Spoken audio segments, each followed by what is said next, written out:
Hola, bienvenidos a Popurrí en Blanco. Yo soy su host, Daniela Blanco, y esto es un podcast sobre todo y nada. Un popurrí, una hoja en blanco. Hola, hola. Bienvenidos al primer episodio de Popurrí en Blanco. Esto es todo un evento. Entonces, bienvenidos. Como ya saben, este es un podcast con invitados y el invitado de hoy no es nadie más y nadie menos que Alex Blanco, mi papá. ¿Qué le dio el nombre al podcast? Pues, un pedazo, y a mí sí completico, bueno, con ayuda de mi mamá. Alex estudió ingeniería industrial en los Andes hace muchos años, se ha dedicado más que todo a temas financieros en su vida profesional. En este momento es presidente de la empresa de telecomunicaciones de Bogotá, también conocida como ETB. Bienvenido, Alex. Muchas gracias, Daniela, por invitarme a este podcast, a esta primer episodio. Estoy muy honrado de ser el primero que está sentado en esta silla. En esta Conversación, en esta conversación que vamos a tener hoy sobre aviones. Sobre cómo vuelan los aviones. ¿Por qué el tema de cómo vuelan los aviones? Y por qué mi papá como primer invitado. Todo esto es como it goes full circle. Y yo creo que este podcast nace de una curiosidad innata que hay en mí, que la atribuyo en gran medida a ti. Porque tú también eres una persona ultra curiosa, todo lo investiga, todo te gusta saberlo todo, y lo has dicho en tus charlas inspiracionales y tus speeches de presidente, de la curiosidad del internet, de todas estas cosas. Y me acuerdo, y siempre que referencio ¿cómo se llama? La curiosidad, siempre digo, no, es que yo me acuerdo que mi papá, cuando yo era chiquita, me contó que los aviones vuelan porque el ala es así, entonces las partículas pasan muy rápido por el otro, que por un lado, que por el otro, y entonces por eso se eleva el avión. Y yo, ¡wow! Entonces, por eso tú eres el primer invitado. Muy bien. Y el tema es este. El de los aviones. El de los aviones. Tema que hasta hace muy poco entendía mal. Y que hoy vamos a aprender cuál es la correcta definición de por qué vuelan los aviones. La correcta razón de por qué vuelan los aviones.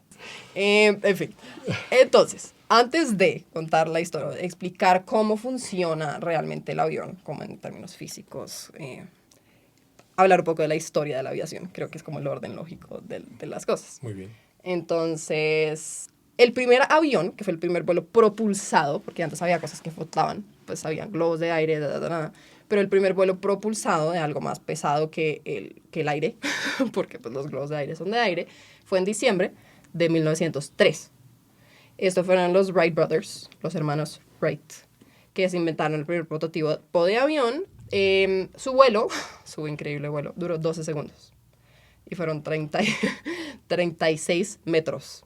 Claro, y además propulsado, como dices tú, porque también probablemente había cometas o había planeadores antes o alguna cosa que sin tener propulsión ni ser más ligero que el aire también alcanzaba cierta distancia planeando.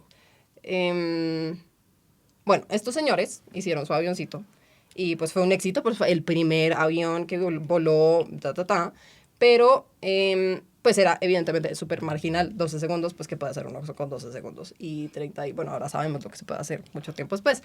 Pero fue hasta 2 años después, en el 2005, díganme, 1905, que hicieron su tercer como avión. Tercera versión, Iba a decir iteración, pero suena un poco raro. Que ya voló 39 minutos y cubrió 38 kilómetros. Muy locos los números, 36, 39, 38. Y esta gente era como súper, no quiero que nadie se copie. Entonces ellos en 1905 armaron este avión, todo funcionaba perfecto y lo desarmaron. Dijeron, como si lo dejamos armado, se van a copiar. Claro, porque me imagino que querían vender la patente para que ellos fueran los únicos dueños de los aviones a partir de ese momento. Hasta 1908 ellos reciben como, no una patente, pero hacen como diferentes autorizaciones con los gobiernos, tanto en Estados Unidos. Esta gente era de North Carolina. ¿North Carolina? Creo que sí. Y con Francia, y entonces ahí ya tienen, y es como, bueno, vamos a hacer esta vuelta. En 1914 empezó la Primera Guerra Mundial. Y pues uno ve las películas de la Primera Guerra Mundial y como los avioncitos y como que va sonando chuchun. Y uno como que no lo piensa dos veces, pero yo pensaba, hey, esto es 11 años después del primer vuelo. O sea, los aviones estaban en su época infante, eran baby aviones todavía. Entonces, me parece muy loco eso. Como, Pero siempre las guerras siempre han promovido y incentivado el desarrollo de temas tecnológicos que usualmente se desarrollan durante las guerras, se usan para temas bélicos y después se terminan abriendo al grupo, a la masa en general, al público en general. 1915, Hugo Junkers se inventó el primer avión que era completamente de metal y esto sirvió muchísimo porque adicionalmente fue lo que permitió hacia adelante pues ya empezar a trabajar sobre aviones un poco más pesados porque los primeros eran de madera que eran más livianos, pero además le daba la estructura para poder hacer sobre lo que hoy en día ya tenemos en los aviones de poder meter carga, meter más pasajeros, tener unas alas más largas. Entonces, wow. creo que todo esto también funcionaba un poco y fue un brinco importante lograr que con la autopropulsión y el tamaño y el peso del avión se lograra la combinación para poder volar aviones ya un poco más pesados. Eso fue en 1915, pero hay un tema importante. En 1919, que te había contado, se Okay. funda en Barranquilla la primera aerolínea colombiana que se llamaba Scadda, que Ok. hoy en día es la misma Avianca. Hoy es la segunda aerolínea más vieja del mundo, más antigua del mundo, que Wow. todavía está operando detrás de KLM, que fue 58 días antes de que se fundara Scadda. Y hoy es Avianca y es la aerolínea de Colombia. Wow. No la caguen a Bianca, porfis. Sigan siendo, por lo menos como vivan más tiempo que KLM. Sería importante como para tener, no sé, algún récord de algo. Y mejor en las sillas. Mejor en las sillas. Terrible, terrible servicio, Bianca. Como así que esas sillas ya no tienen nada, uno ya ni siquiera las puede reclinar. No, tenaz, tenaz. O sea, de verdad, horrible. Ya después de la guerra empiezan los vuelos comerciales y es un poco de lo que estamos hablando porque Ah, finalmente eso es lo que es Avianca, no era una aerolínea, pues era una aerolínea comercial. Y para el año 1929 se le da la primera vuelta al mundo en avión. no la vuelta al mundo en 80 días. No la Esa es vuelta al otra mundo. película. Gran película, además. Estos eran todos aviones que no funcionaban como con una turbina, como la conocemos ahorita, como con turbina de jet, como de... No, eran aviones que tenían el mismo motor de carro, un Ujú. motor de gasolina, de pistones, que movían la hélice, pero no eran aviones con turbina, porque la turbina aparece mucho después, ya aparece por allá en 1939. Justo a tiempo para otra guerra. Eso me parece muy loco y al final si uno se da cuenta como todos, como bien dices, como todas las guerras, dan también, nacen muchas cosas de ahí. Por ejemplo, también, esto no es una guerra, pero es una guerra, pues la Guerra Fría también le dan, como que de ahí nacen un montón de cosas que uno dice, cómo fue eso posible? La gente dice como, no podemos haber llegado a la luna porque no tenemos esa tecnología hoy en día, cómo haber existido hace tanto tiempo. Pero digamos, acá en la aviación también es muy loco, pero también está el Concorde, que pues ya más adelante como lo tocaremos, pero también es otra cosa que uno diría, si no lo tenemos hoy en día, ¿cómo es posible que antes haya sido? También debe ser una teoría de conspiración que existió el Concorde y que voló. eh, en 1952, digamos que se introduce el primer avión con turbinas comercial, que era el de Havilland Comet. Este avioncito tuvo muchos problemas. Hubo varias iteraciones en las que los aviones se caían, tenían accidentes, etc, etc, etc. De esto también hablaremos más adelante, pero por eso mismo se hacen un montón de investigaciones y de ahí nace, por ejemplo, el concepto de la caja negra, como querían saber qué está pasando, por qué estamos perdiendo los aviones así. Entonces de ahí dicen como, inventémonos. Hasta el Comet 4, más adelante, como que ya se vuelve como... Pero el primer avión, que es el gran avión, que como que propulsa el vuelo comercial a niveles ya otra cosa, fue Boeing el 707. Es un avioncito, me parece que es como estéticamente muy lindo, con las alas como súper, no hacia atrás, sino como hacia los lados, todo de metal. Y pues que fue el primer avión de turbinas, ya como decíamos, como de turbinas. ¿Turbinas? Sí, ¿cierto? De turbinas. De turbinas, llamas. Comercial. Muy popular. Como que abrió los cielos a ya muchísima más gente, digamos que bajaron los precios y ya como que volar se volvió mucho más accesible accesible. Las Ambas. personas podían acceder a... No, pero ambas cosas podían acceder y podían pagarlo. Ok. A vuelos. Sí, ya lo volvieron mucho más comercial, ya era un tema donde había mucho más, empezaron a montar rutas sobre la solución ya con este avión que permitía tener pues una cantidad importante de pasajeros, lo que lo hacía económicamente rentable cada vuelo y como tú dices fue uno de los aviones que tuvo más popularidad entre los aviones que ha habido porque se vendieron Como 11.000, un número así. una buena cantidad de... Y todavía hoy en día hay, creo que si no estoy mal, 120 y algo, que todavía operan, no en vuelos comerciales, sino en vuelos de cargo y esas vueltas. Y probablemente en lugares donde no hay restricciones de ruido, porque también lo que ha ido pasando es que cada vez las ciudades se vuelven más exigentes en cuanto al ruido que puede haber como resultado del motor de los aviones, entonces deben ser aviones que pues están en lugares mucho menos poblados. Bueno, Boeing tiene unos nombres muy chéveres. El Boeing 737 es el próximo avión que se vuelve el gran avión.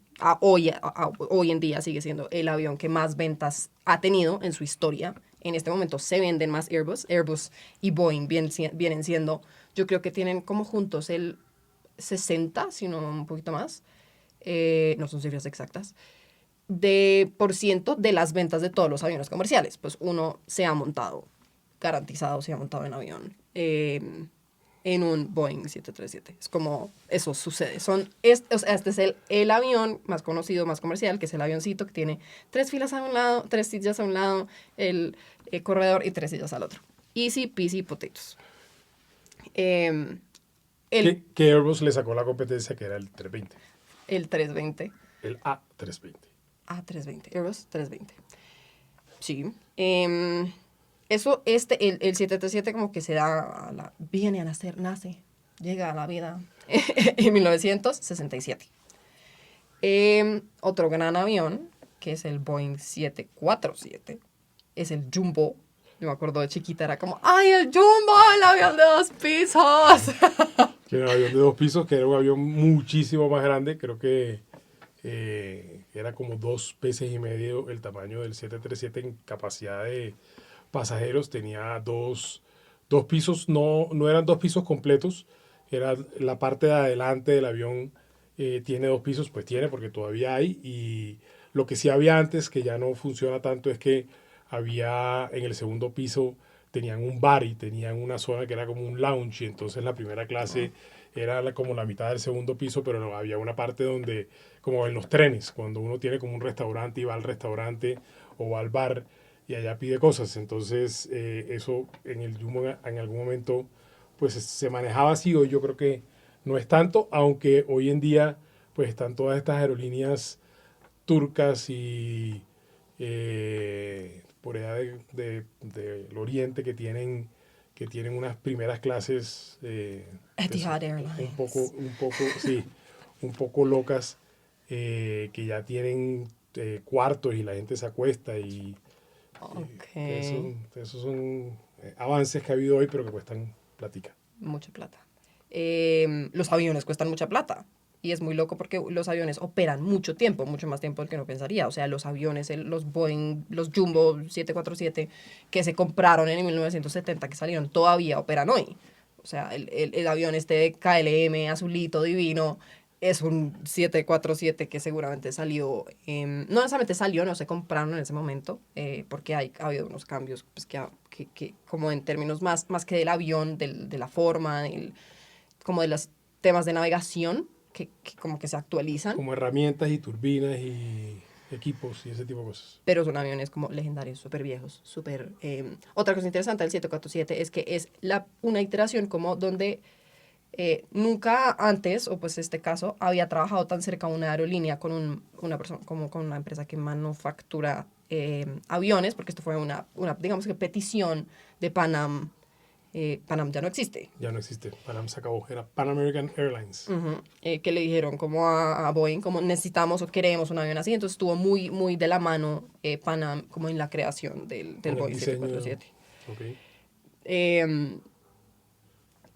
A raíz del 747, que fue supremamente exitoso, en su momento, porque hoy en día ya no se requiere, como que hay más conciencia como en eficiencia de los aviones, entonces de las turbinas, de las rutas que suplen, o sea, ya la gente como que cubre, aunque yo siento que eso es extraño, ¿no? Porque a pesar de que uno hace muchos layovers, como muchas paradas cuando va a algún lugar, pues sería fabuloso no tener que hacerlas.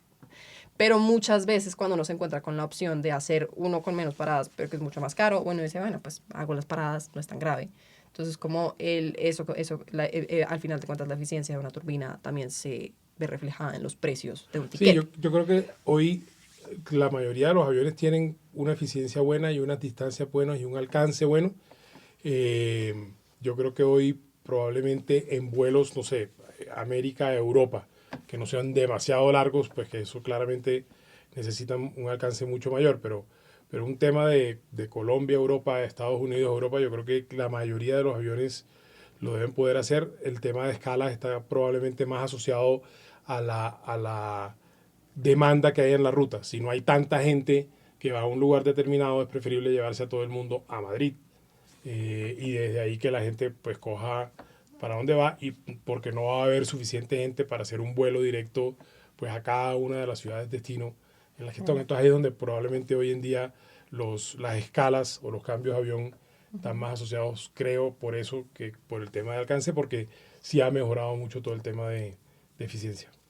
Para un siguiente episodio, las logísticas de los aeropuertos son todo un tema, no cabía dentro de este episodio porque es una cosa impresionante.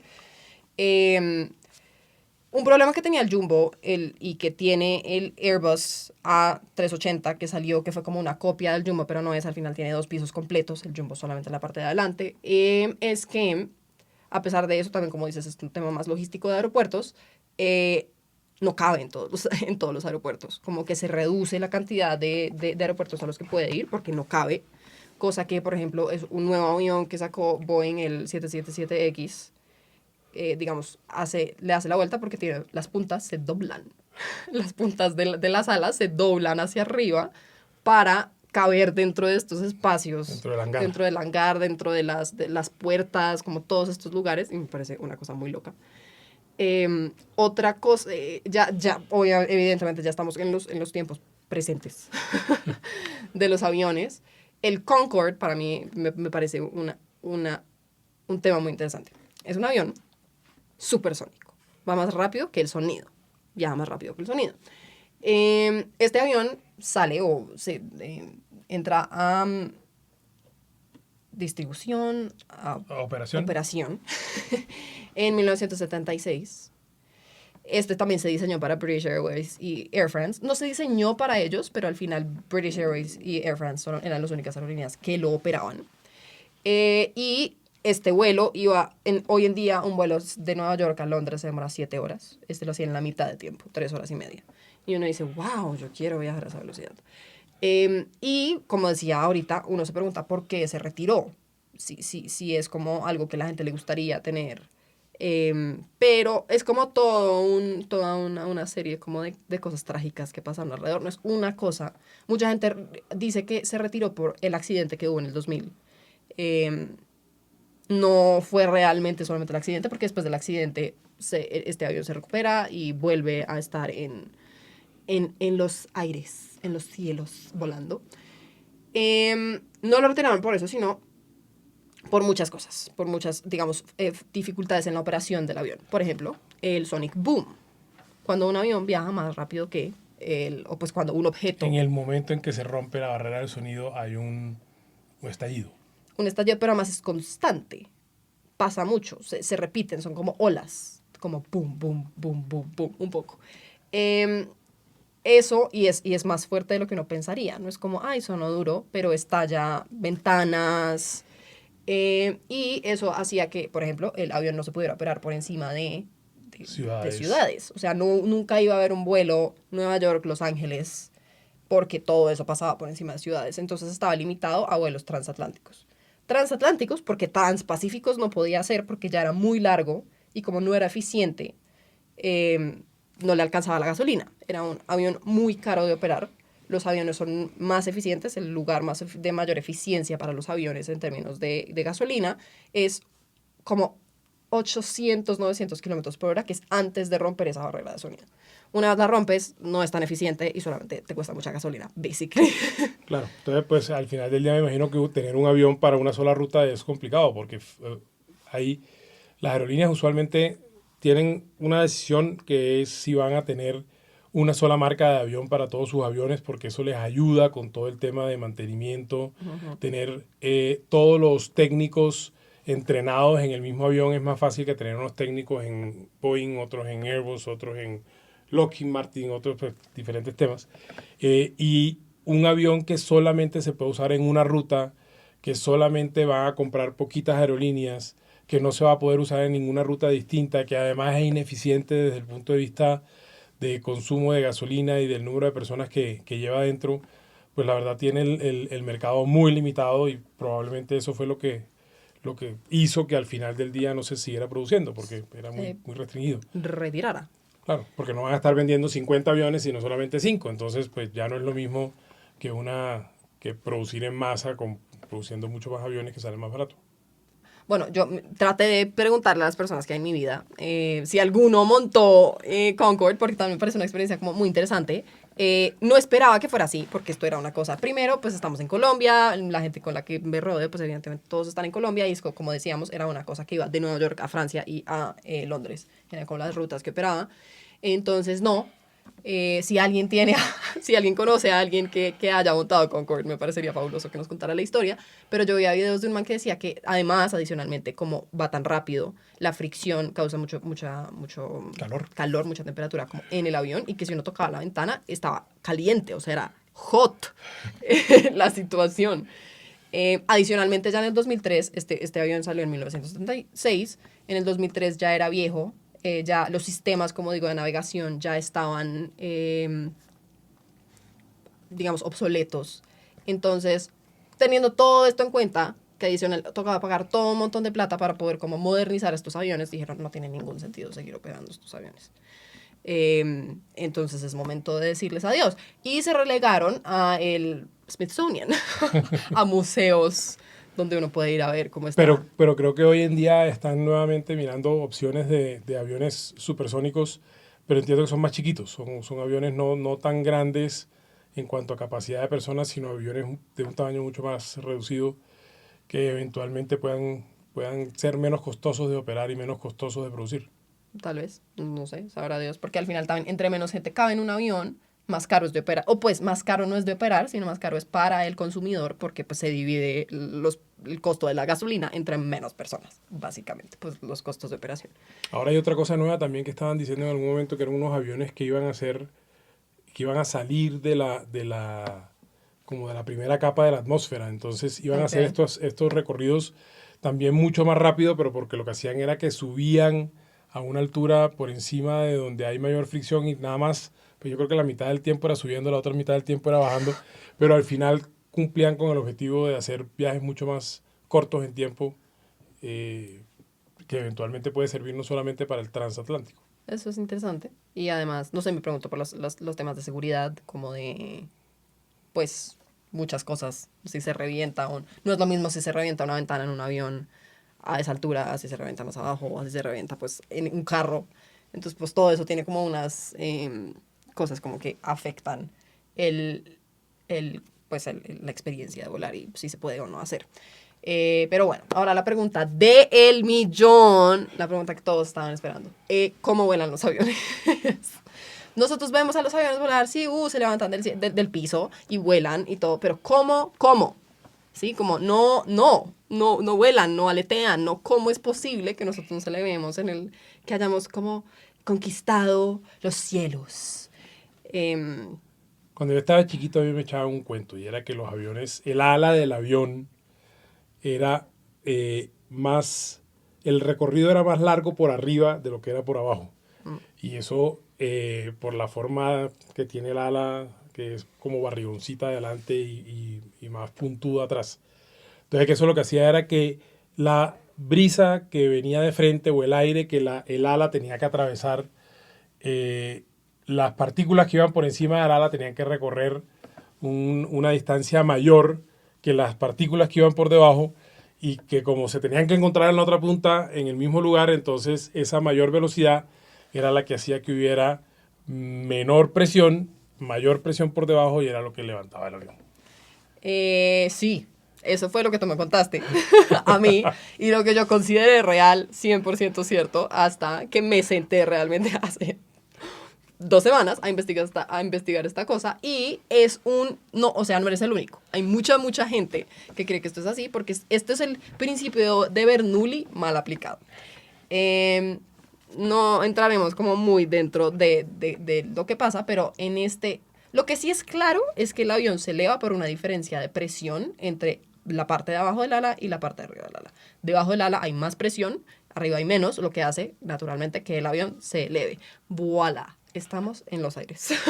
Presión que tiene que ser más, o sea, fuerza que tiene que ser más grande que la fuerza de la gravedad.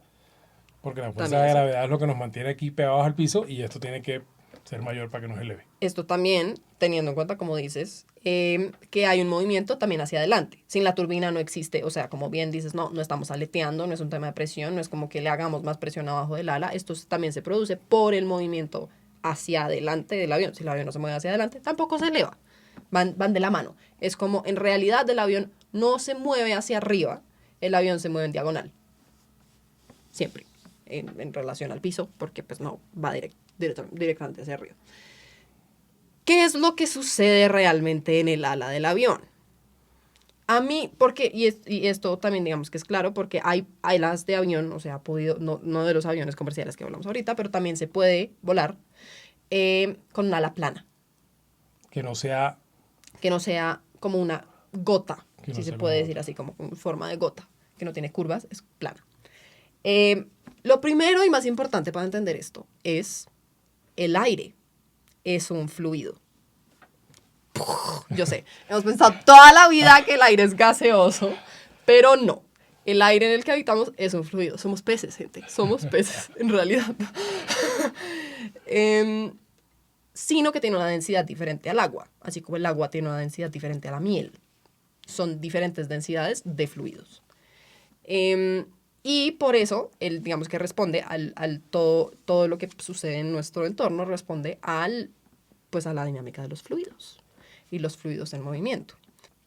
Entonces, tenemos un ala que podría ser plana, que está inclinada. Esto tiene más que ver como con la inclinación, no del todo, porque si bien tenemos una cosa que está completamente inclinada hacia el flujo de aire, no pasa absolutamente nada. Pero la inclinación de la parte de atrás del ala, o sea, la parte de adelante es barrigona, es gorda, la parte de atrás del ala es mucho más puntuda, entonces de esa parte inicial hacia atrás hay una inclinación que es en bajada. Eso hace que arriba del ala haya más, si se puede decir así, si se quiere decir así. Esto, no somos físicos, no estudiamos física. Si viene una persona que estudia física, seguramente me va a matar y me va a decir que soy una estúpida, que como estoy diciendo estas estupideces, pero ese es el punto de este podcast. Si se quiere pensar así, cuando llegan las mismas partículas de aire que quieren viajar en línea recta, porque pues eso es lo que quieren hacer, quieren estar felices viajando en línea recta, por arriba, cuando pasan esta barriguita, tienen más espacio. Al haber más espacio para la misma cantidad de partículas, pues ¿qué hay? Menos presión. Eso hace que las que iban derecho, si las partículas siguieran derecho de la barriga, habría un espacio debajo de esa línea recta por la que van volando las partículas de aire. Debajo de esa línea recta no habría nada. Entonces, como no hay nada, hay un vacío, y ese vacío lo que hace es que chupa esas partículas y hace que se bajen y que ocupen ese espacio y jalen más partículas y por lo tanto la velocidad sea mayor, más rápida. Mayor velocidad. No porque se tienen que encontrar al final, Ajá. sino porque la misma succión hace que se mueva más rápido. Incluso lo que estábamos viendo era que va mucho más rápido las que están por encima de las que van por debajo. O sea, terminan llegando más rápido. O sea, no se encuentran nunca, pero las que llegan primero son las que van por encima. No solamente no solamente no se encuentran, sino que no llega primero la que hace menos trayecto, sino que hace más trayecto ya más rápido. Fuerza centrípeta, esto se pone re técnico y pues ya creo que no creo que sea tan necesario llegar pues hasta allá. ¿Qué otras fuerzas, digamos, que operan sobre el avión? Las turbinas, como digo, evidentemente lo que hacen es mover el avión hacia adelante. Y eso, en conjunto con la forma del ala, es lo que eleva el avión. Si no hay turbinas, no hay movimiento hacia adelante, no hay vuelo, fin. El avión tiene muchas partes y muchas partes que se mueven, que uno diría como, y a mí a veces me da como estrés, como que digo, si eso se mueve, se puede soltar, y sí se puede soltar, y sí se sueltan, no en vuelo, es muy raro, pero sí se pueden soltar y sí puede, son piezas como movibles. Estas piezas lo que hacen es también ayudar como a todo este sistema. Por ejemplo, que yo decía, wow, muy loco. El ala tiene unas partes que son los flaps y los slats. No tengo ni idea cómo se llaman en español, perdónenme la vida. Pero son como unas partes en la parte barrigoncita del ala de adelante y en la parte de la punta de atrás que salen al momento de despegar para darle más superficie al ala y que haya más de esta fuerza, que haya más diferencia de presión arriba y abajo y que sea más fácil elevar el avión. Que necesite menos velocidad. Porque no la tiene, ¿no? Porque todavía está saliendo de cero. Entonces, eso hace que sea más fácil subir. Lo que está tratando ahí en ese sistema es elevar la punta del avión hacia arriba. Sin embargo, cuando también se está despegando, en la cola del avión también hay unas parecidas. Alerones. Los alerones están en las alas. Los timones de profundidad se llaman. Que lo que hacen no es elevar el avión, es todo lo contrario, es subir para que la cola baje. Y entonces la punta suba. Entonces esto es muy fabuloso. Entonces, el avión, imagínese el oyente. El avión es una salchicha. Porque esta es la mejor forma que encontré para imaginármelo. El avión es una salchicha. Y hay 3 partes del avión que se mueven que ayudan como con el movimiento del avión. El avión se puede mover en 3 direcciones. Se puede mover los alerones, que están en las puntas de las alas, que suben y bajan, se encargan de que el avión se mueva sobre el eje que va de punta a cola. Es decir, si uno metiera un palito chunk, por la salchicha de punta a punta, es lo que se encarga de que la salchicha pueda girar sobre ella misma, como rodar, como haría cualquier salchicha, de un lado al otro, chin, chin, chin. Los timones de cola. ¿Cómo se llama? De profundidad, que están en la cola, la cola es como tiene una que va hacia arriba y 2 que van hacia el lado, están en las que van hacia el lado. Lo que hacen es encargarse de la punta y la cola del avión, básicamente. Entonces, otra vez volviendo a nuestra salchichita, si la atravesamos de punta a punta con un palito, es lo que se encarga de que la salchicha suba y baje. O sea, si yo cogiera la punta del palito, suba y baje, chun, chun, chun, de la salchicha. Yo no sé cómo vamos, no sé, las alas son pedazos de platanitos que le metieron a la salchicha, no tengo ni idea, como porque sí, en fin, si no se nos complica la salchicha. Y está el timón, que está en la parte que es, pues, de la cola. En la parte vertical. En la parte vertical de la cola, que lo que hace es mover el avión de izquierda a derecha. La punta del avión de izquierda a derecha.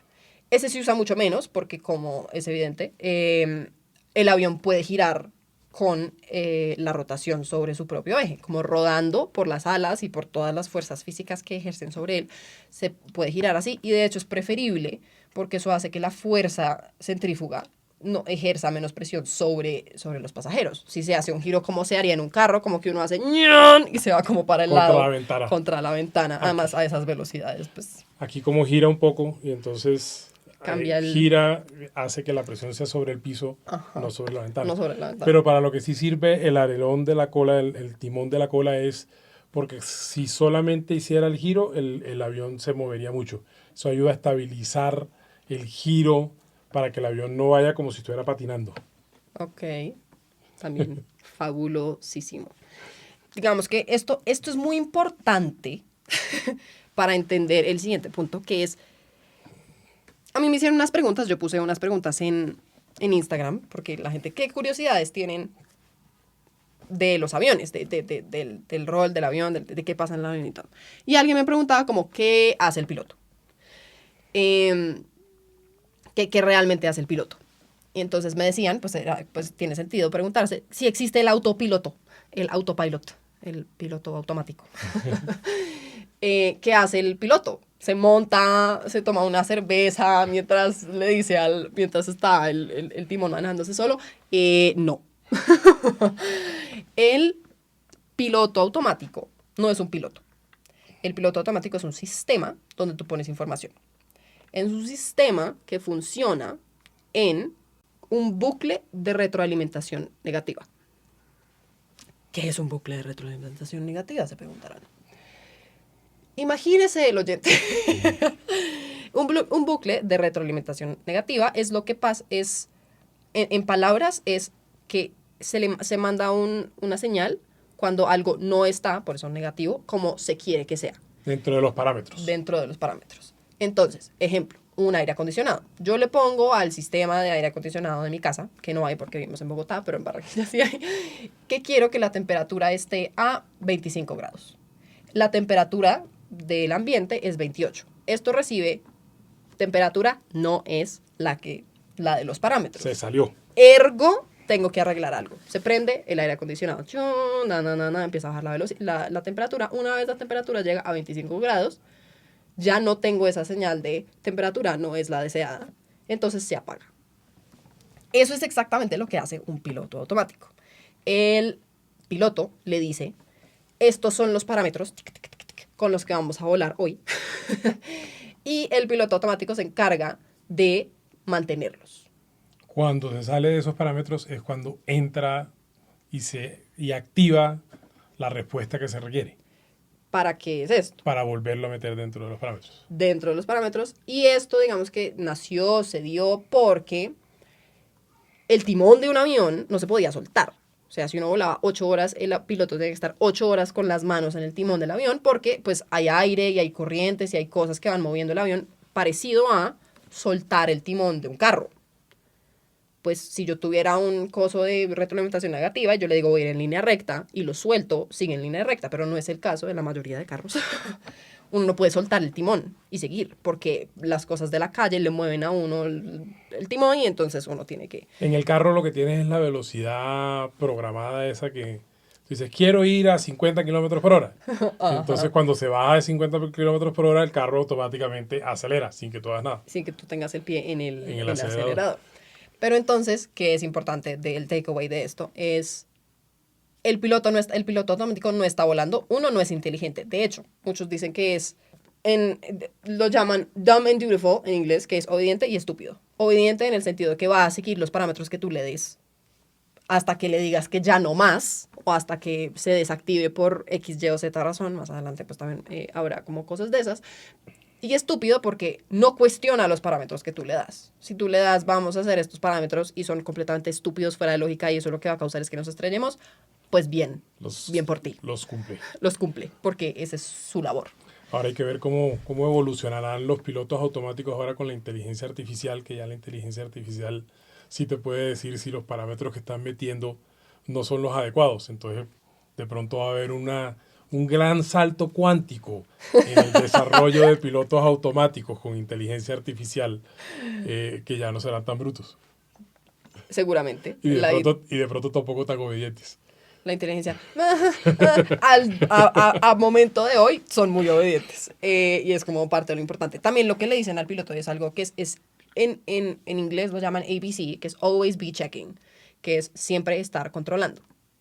SEC en español. No suena tan chévere como ABC, pero lo que tienes que hacer es no tener la mano en el timón, pero siempre tienes que estar controlando que todo esté bajo control, porque no puedes como, me voy a ir, voy a dormir, me voy a tomar una cerveza con mi copiloto, mientras pues todo se va a la popis. Entonces, eso es un, digamos, piloto automático. ¿Qué hace el piloto? El piloto se encarga de saber por dónde se va a volar, cómo se va a volar, a qué temperatura, a qué altura se va a volar, cuál es la ruta. Las rutas, a pesar de que lo que uno creería, el cielo no está abierto, uno no vuela en línea recta y ya. En el cielo, como hay tantos aviones, hay calles, vías muy parecidas a las que hay, que eso se encargan los controladores, que ahorita decías que qué pereza. Ser controlador, súper estresante, un trabajo que es como... Hay un tema ahí importante que me pareció chévere de lo que vimos del piloto automático, y es que adicionalmente, independientemente de que el piloto esté manejando o no, de lo que alcancé a leer, era que siempre hay como un primer nivel de actividad en esa retroalimentación y movimiento que hace el piloto automático, y es que por las brisas y por las diferencias de presión, el avión todo el tiempo estaría en vuelo, pues como zarandeándose y vibrando y subiendo de un lado al otro y moviéndose mucho.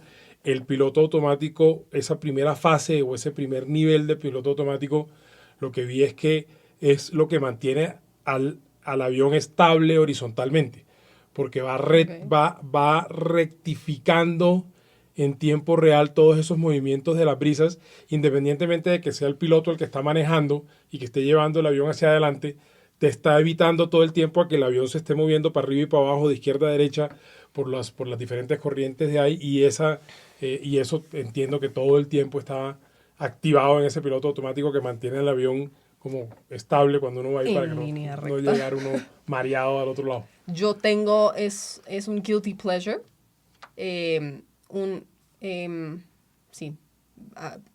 me gusta, suena muy extraño, pero me gusta mucho la turbulencia, porque las turbulencias rara vez son, yo soy una persona, digamos, muy lógica, a veces, y las turbulencias rara vez son fatales, muy rara vez son fatales. Y me parece muy chévere. Me siento como en una montaña rusa súper extrema, como cuando se mueve y se cae un poquito el avión. Y hay mucha gente que se estresa mucho, y yo tengo gente al lado y se coge la mano, y yo voy como, claro que sí. Siempre que anuncian como vamos a pasar por una zona de turbulencia, me da como, sí. No sé por qué me emociona. Y también he visto videos donde los carritos vuelan y la gente vuela, y eso es tétrico, y al final no es nada fatal, más allá de que lo peor que puede pasar en una turbulencia, no es lo peor, pero lo más común en una turbulencia grave es que salgas volando de tu silla y te pegues en la cabeza. Amárrense el cinturón. Entonces, cuando digan va a haber turbulencia, amárrense el cinturón y disfruten ese brrr. No sé, a mí me parece una cosa muy divertida. Bueno, otra pregunta de Instagram que me hicieron, que muchas personas se preguntan es ¿cómo funciona el baño del avión? Gracias por oír este primer episodio de Popurrí en Blanco, ¿Cómo vuelan los aviones? Parte 1.